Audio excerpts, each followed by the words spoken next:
تو انسان نے کھیتوں کو صاف کرتے کرتے اپنی کمر توڑ دی۔ گندم اپنی جگہ پانی اور غذائی اجزاء کو دوسرے پودوں کے ساتھ بانٹنا پسند نہیں کرتی تھی، اسی لیے مرد اور عورتیں چلچلاتی دھوپ کے نیچے گھاس کاٹنے میں دن بھر محنت کرتے تھے۔ اگر گندم بیمار ہو جاتی تو کیڑوں سے بچانے کے لیے اس کی حفاظت انسان کرتا۔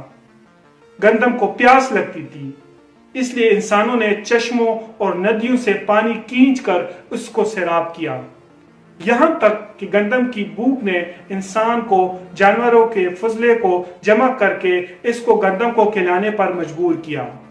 نئے زرعی کاموں نے اتنا وقت مانگ لیا کہ لوگ اپنے گندم کے کھیتوں کے پاس مستقل طور پر آباد ہونے پر مجبور ہو گئے۔ اس نے ان کی زندگی کا طریقہ بالکل بدل دیا۔ انسانوں نے گندم نہیں پالی، بلکہ گندم نے انسان کو سدھارا ہے۔ انقلاب سے پہلے معیشت بنیادی طور پر زراعت پر منحصر تھی۔ اگرچہ روایتی زراعت اب بھی دنیا کے کچھ خطوں میں رائج ہے، لیکن جدیدیت نے زراعت کا چہرہ بدل دیا ہے۔ روایتی زراعت فرسودہ معلومات، پرانے اوزاروں اور نامیاتی کھادوں پر انحصار کرتی تھی، جبکہ ماڈرن زراعت تکنیکی طور پر بہتر آلات اور مشینری پر انحصار کرتی ہے۔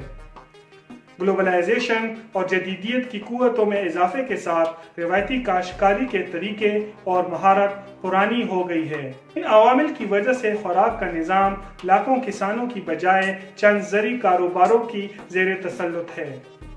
دوستوں، زراعت کو اپنانے سے انسان نے تہذیب اور شہری زندگی کی بنیاد رکھی۔ انسان نے یہ ابتدائی شہر کہاں بسائے تھے؟ یہ اور اس سے جڑی دوسری معلومات آپ دیکھ سکیں گے اسٹوری آف ہیومن سیریز کی اگلی ویڈیو میں۔ اگر آپ نے اکنامک ہسٹری آف پاکستان کی ویڈیو نہیں دیکھی تو یہاں پر کلک کریں۔ اسٹوری آف ہیومن سیریز کی دوسری ویڈیوز کے لیے یہاں